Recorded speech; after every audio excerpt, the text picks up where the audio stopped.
What's up, y'all, man? Y'all know what time it is, man. Today we're going to be checking out Bob Dylan, Hurricane, the 1975 live performance. Now, shout out to Linda for recommending this song and artist. I usually, y'all know I'm not usually good at remembering the names, man. So shout out to you for recommending this. If you guys got other songs, other artists y'all want to recommend, please let me know down below and I'll try to get to them. Gaming channel link is in the description if y'all want to check that out. And please subscribe if you enjoy. Let's go.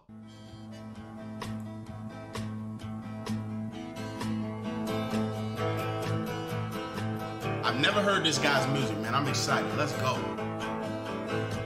Pistol shots ring out in a barroom night. Enter Betty Valentine from the floor above. She sees a bartender in a pool of blood. Cries out, they've killed my love. Here comes the story of the hurricane. The man the authorities came to blame for something that he never done. Put in a prison cell, but one time he could have been the champion of the world.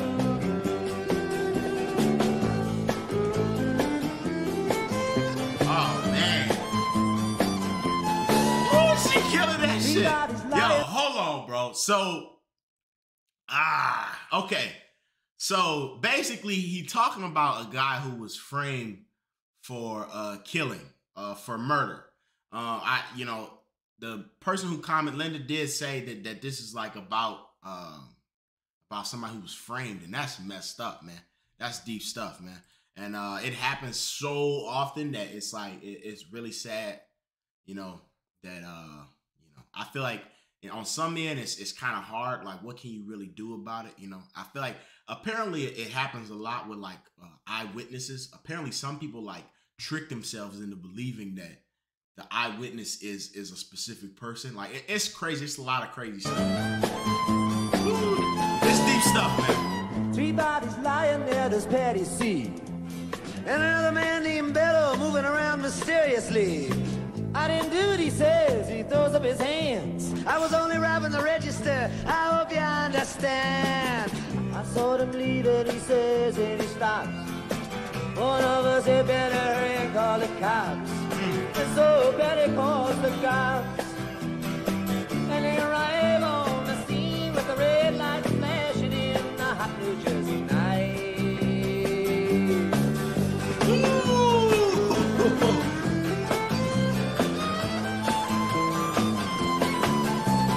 Meanwhile, far away in another part of town, Reuben Carter and a couple of friends are driving around.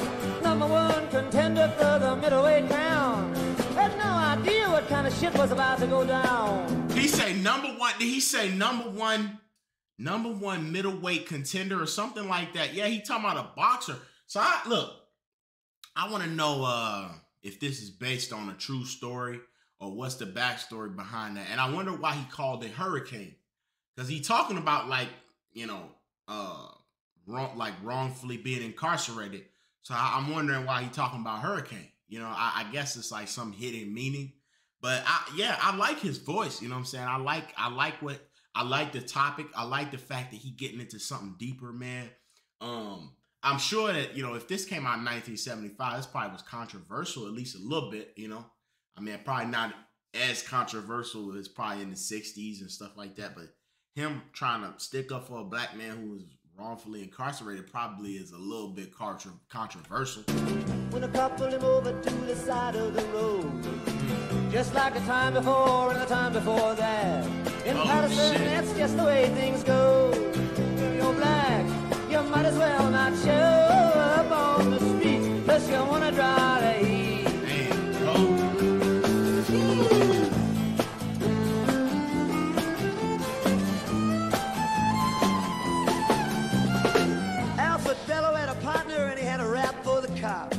Him and Ozzy Dexter Bradley were just out prowling around. Saw 2 men running out, they looked like middleweights.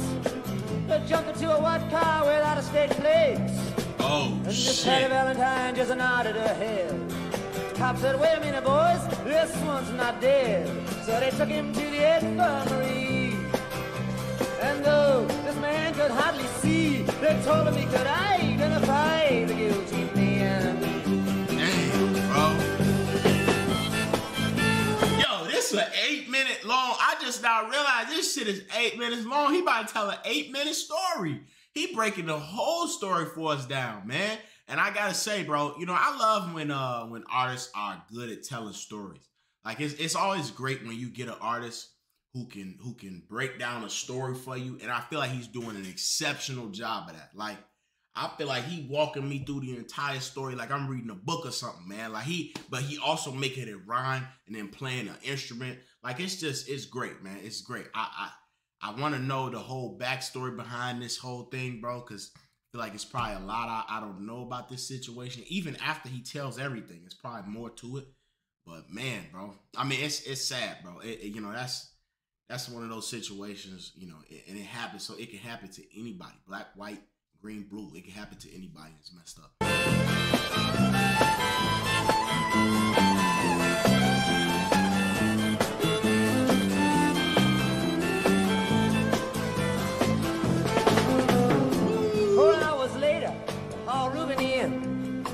Bring him to the hospital and take him upstairs. The wounded man looks up to his one dying eye.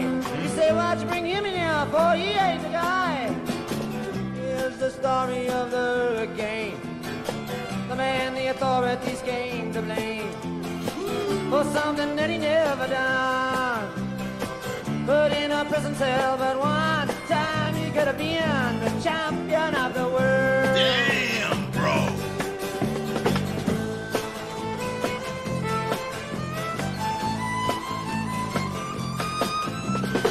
4 months later, the ghetto's on flame. The Rubens in South America fighting for his name. Well, Arthur Dexter Bradley's still in the robbery game.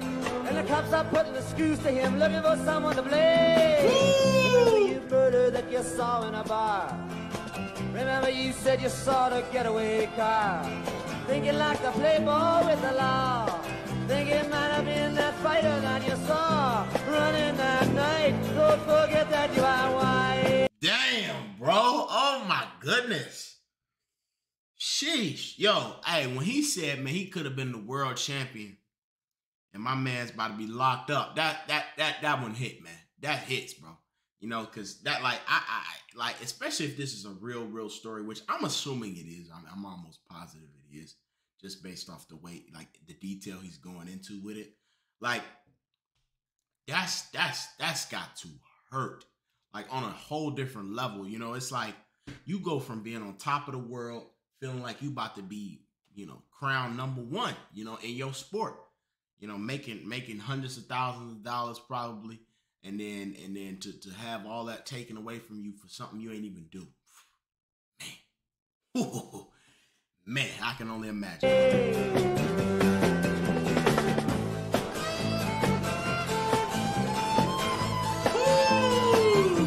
I wonder who this girl is, man. She killing that. Bradley said, I'm really not sure. Cop said a poor boy like you could use a break.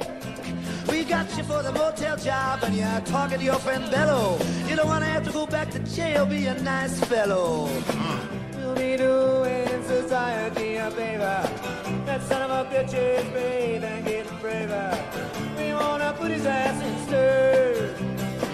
We wanna pin this triple murder on him. He ain't no gentleman, Jim. Damn, bro.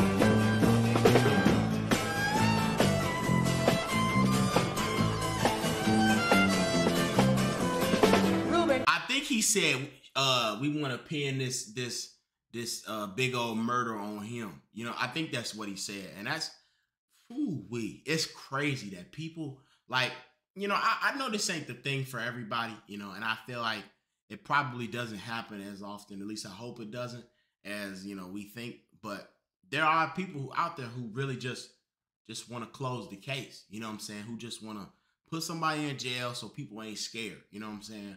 And you know, but the reality of it is, if it ain't the right person, shit, they can go out there and do another crime, you know? So, especially for stuff like serial killers and stuff, you know, you gotta, like, I really hope people get the right guy, you know, and I hope that they try to get the right guy.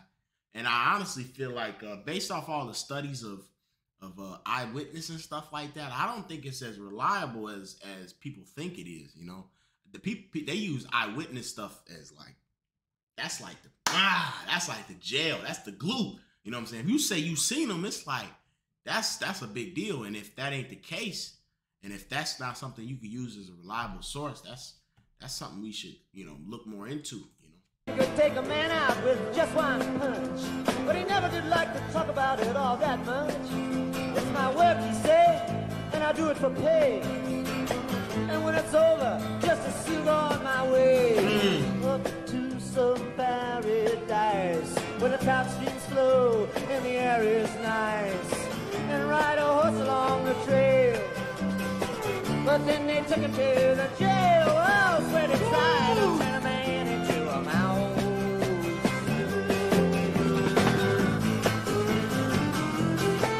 That violin crazy though. It is crazy. All of Reuben's cards were marked in advance.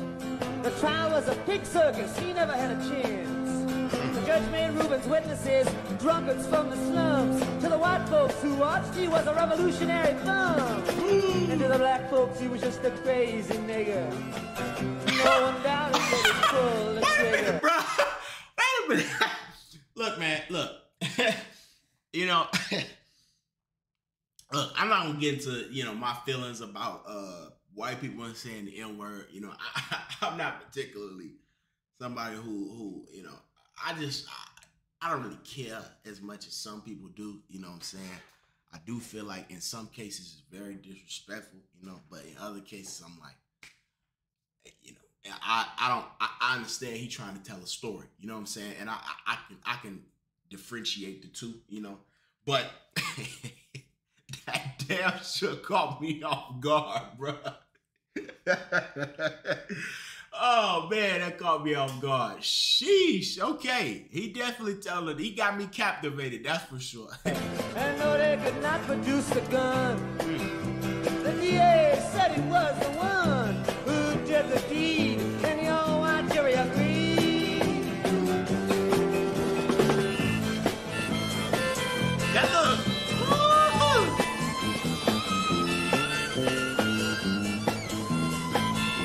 Oh, that's him. Oh, he got that harmonic. I like that instrument. Reuben Carter was falsely tried. The crime was murder one. Guess who testified? Bello and Bradley, and they both baldly lied. And the newspapers, they all went along for the ride. Damn, How Brad. can the life of such a man be in the palm of some fool's hand? Damn. To see him obviously framed doesn't help but make me feel ashamed. You live in a land where justice is a game. Hey, listen, bro. First, I want to say that harmonica is an amazing instrument. I think that's what it's called.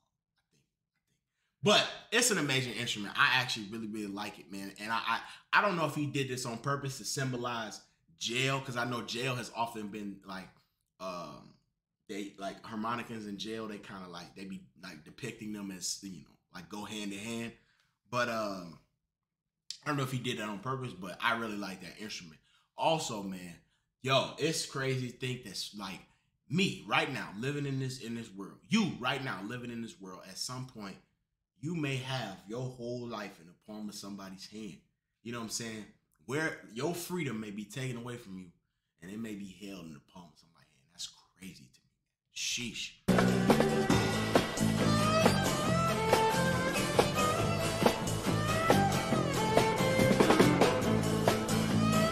Bring it home for us, Bob. Yeah. All the criminals in their coats and ties are free to drink martinis and watch the sunrise, while Reuben sits like Buddha in a 10-foot cell, an innocent man in a living hell. Damn. That's the story of the hurricane, but it won't be over till they clear his name and give him back the time he's done. But in our prison cell, there was time he could have been the champion of the world.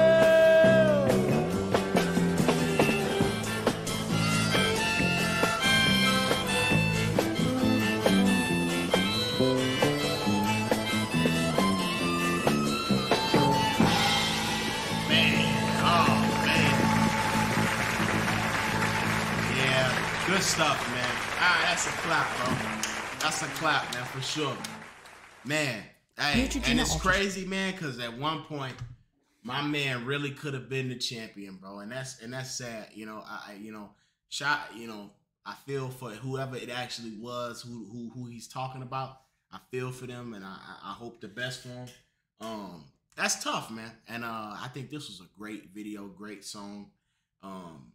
And even if he was only just shedding light on something like that, I still respect that. And I like Bob Dylan for that, man. I appreciate him for that. And if y'all got some other songs by him y'all want me to check out, other artists in general, y'all want me to check out, please let me know down below, man. And if anybody, I'm sorry to anybody who has suffered through that or know somebody who has, man, it's tough, man.